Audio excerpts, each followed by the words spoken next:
Bueno, para Sí. presentárselo a mis amigos, a mis amigas, el profesor Ronald Cárdenas Krensky. Realmente es un gusto poder estar aquí contigo y es muy grato el poder compartir unos minutos para conversar de algunas cuestiones que hoy día a todos nos preocupan. Pero en fin, a tu disposición para tus preguntas con el mayor gusto. ¿Cómo fue este proceso, este periodo y su paso por el Estado? Bueno, mi experiencia en el Estado, en verdad fue una experiencia muy interesante. Yo ingresé al sector público el año 2001 y ciertamente es una experiencia muy grata. Yo estuve ahí hasta el año 2005 y lo interesante es el poder comprobar que no todo está perdido. Hay personas buenas y malas en todas partes, en algunas más los primeros que los segundos, otros al revés seguramente, pero hay personas con vocación que están en el Estado y que prestan servicio de forma eficiente y desinteresada. Y tengo varios alumnos que pueden servir de ejemplo de ello, y eso es un orgullo, para, no solamente para uno como profesor, sino como persona, el ver que hay ciudadanos honestos y bien preparados en el sector público. Y por eso es que en estos tiempos en que se critica tanto al Estado, tenemos que ser muy cuidadosos. ¿Corrupción hay en el sector público? Sí, pero también la hay en el sector privado. Una lección que podemos sacar de la última experiencia vinculada con las vacunas es que, en primer lugar, la corrupción no tiene sexo, ¿no? O sea, no es solamente que los hombres sean corruptos y las mujeres no, no. No es tampoco que el sector público es el corrupto, también aquí hay personas privadas e instituciones privadas comprometidas. Algo muy triste de todo esto es que, de alguna manera, la ciencia, que tan poco apoyo tiene en el Perú, se ha visto golpeada con estos acontecimientos. Se ha visto golpeado también el prestigio de universidades privadas, pero en todo caso es importante reflexionar sobre esta experiencia, enmendar errores y con un propósito de enmienda muy claro, tratar de hacer mejor las cosas. Tarea que nos corresponde a todos, no solamente al Estado. Es una tarea grande, pero es una tarea que abarca además muchas instancias dentro del Estado, ¿no? Usted lo comentaba en su artículo, hay problemas en el ingreso a la función pública, ¿no? Problemas graves de corrupción, ¿no? De nepotismo, de partidismo. Sí. Luego, el funcionario o el servidor público se ven pues inmersos en un, y usted lo ha dicho, me parece, con un término irreemplazable, un término mejor, no pude haber encontrado, una especie de universo kafkiano, ¿no? Entra pues al proceso de Kafka, a un universo complicado, lleno de burocracia, de trámites sin sentido, ¿no? Que lo que hace también es generar espacios para la corrupción, ¿no? Sí. Ante esa cantidad de candados y de sellos y de firmas y de estructuras jerárquicas, además mecaniza al servidor público. Entonces, Sí. ¿cómo solucionar eso? ¿Cómo atacarlo desde el arranque y durante el proceso? A veces el problema es político. ¿Cómo se puede salvar? De repente con algunas iniciativas, por ejemplo, para evitar las presiones en los concursos, lo que hicimos nosotros con el doctor Carlos Gamarra, con quien trabajamos juntos, es tercerizar el examen. Entonces, el examen lo hacía una universidad. Claro que había una norma que decía que si un postulante era recomendado, quedaba automáticamente fuera. Pero, pero la gente pues es muy astuta, ¿no? Y entonces se las ingenia para recomendar sin recomendar. El otro problema es la ley, el marco legal que a veces no ayuda, la burocracia, porque el sistema es muy complejo. Vivimos en un sistema muy positivista, muy legalista, y aparte el tema de la corrupción y de la injerencia política que a veces puede ser bastante grave. ¿Cómo podemos iniciar, más allá de este primer hito que usted menciona en el artículo, que es los códigos de ética, ¿no? Debe haber un código de ética por institución, más allá de plantear este primer avance, que son los códigos de ética, ¿cómo generar un cambio que sea progresivo, pero que sea sostenible con el tiempo? A ver, yo creo que los códigos de ética ayudan, pero no bastan. En realidad el problema, más que de dar leyes, es de aplicarlas y ejecutarlas. Entonces, hay un problema de actitud, de compromiso por parte de las instituciones. Hay un problema también, creo yo, importante, que es que tenemos que motivar a los jóvenes a que ingresen al Estado. Entonces, yo creo que ahí hay una gran tarea. Y mucho se habla de la generación del Bicentenario. Y muy bien, yo creo que la generación Bicentenario son esos jóvenes que protestaron, pero también son los jóvenes que están egresando a las universidades.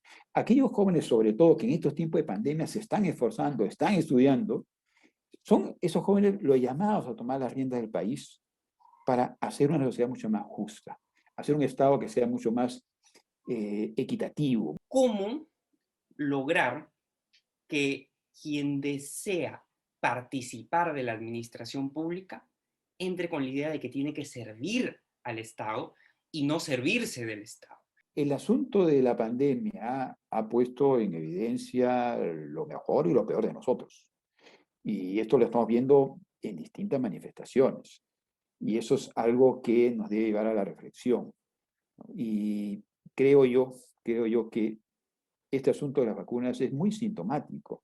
Revela cómo se hacen las cosas en el Perú, cómo se han hecho históricamente y cómo se justifican. Revela, entre comillas, la criollada, ¿no? Revelan el vivo, ¿no es cierto? El que se aprovecha de sí. Y justamente eso va contra la ética. Si queremos una visión de la ética significa pensar en el otro.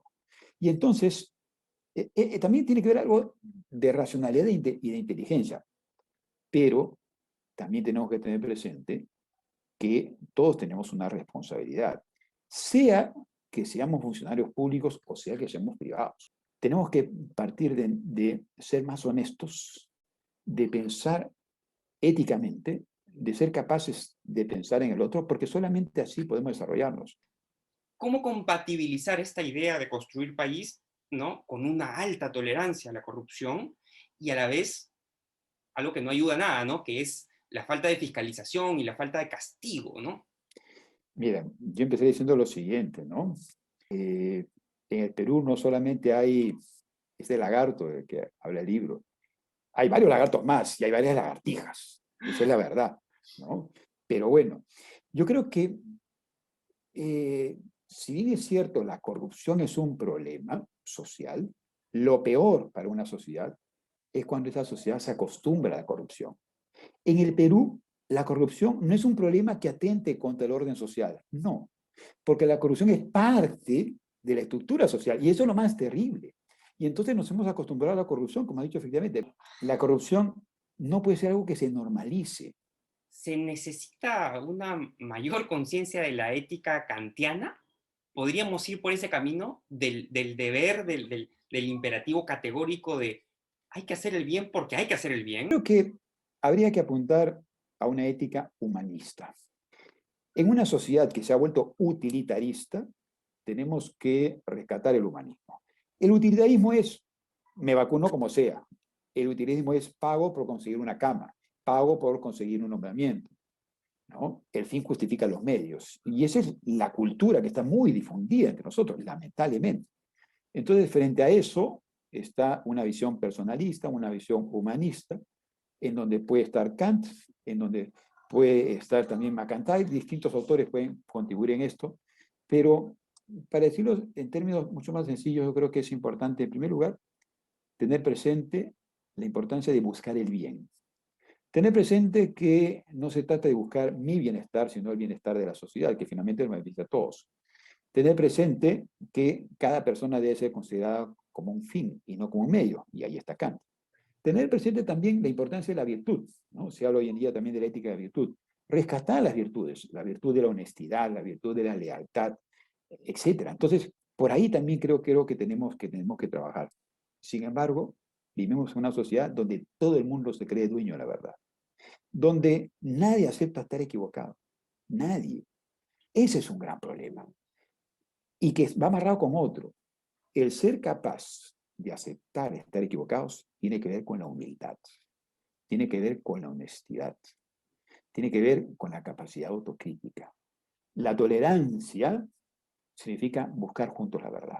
Más sensible, ¿no?, que usted aborda para un bachiller en Derecho, para un futuro abogado, pero es difícil y se va formando una cultura personal de invalidar el argumento del otro, de decir, no, estás equivocado, yo tengo la razón, ¿no? ¿Cómo enfrentar estos propios demonios? En la abogacía, sobre todo, ¿no?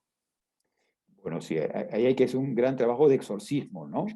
Pero eso parte de desarrollar la capacidad de autocrítica, ¿no? Y eso se enseña con el ejemplo. Ahora las redes sociales, la tecnología, y ya esto, digamos, está demostrado que incentivan, ¿no?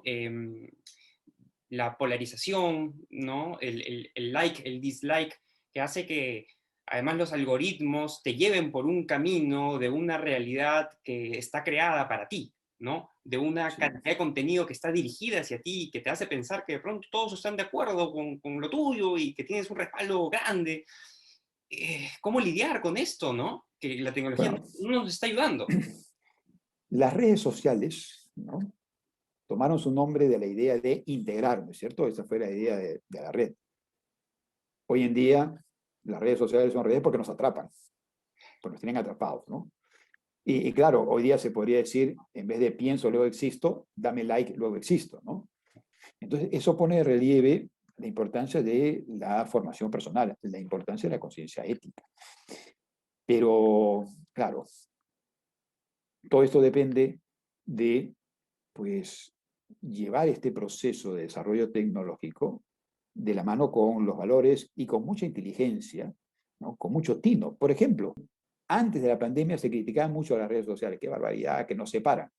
Y sin embargo, las redes nos han permitido unirlos. Por ejemplo, ahorita que estamos nosotros aquí, ¿no? Son cosas curiosas, son cosas contradictorias, pero que demuestran que la tecnología no es ni buena ni mala. Todo depende de lo que hagamos con ella.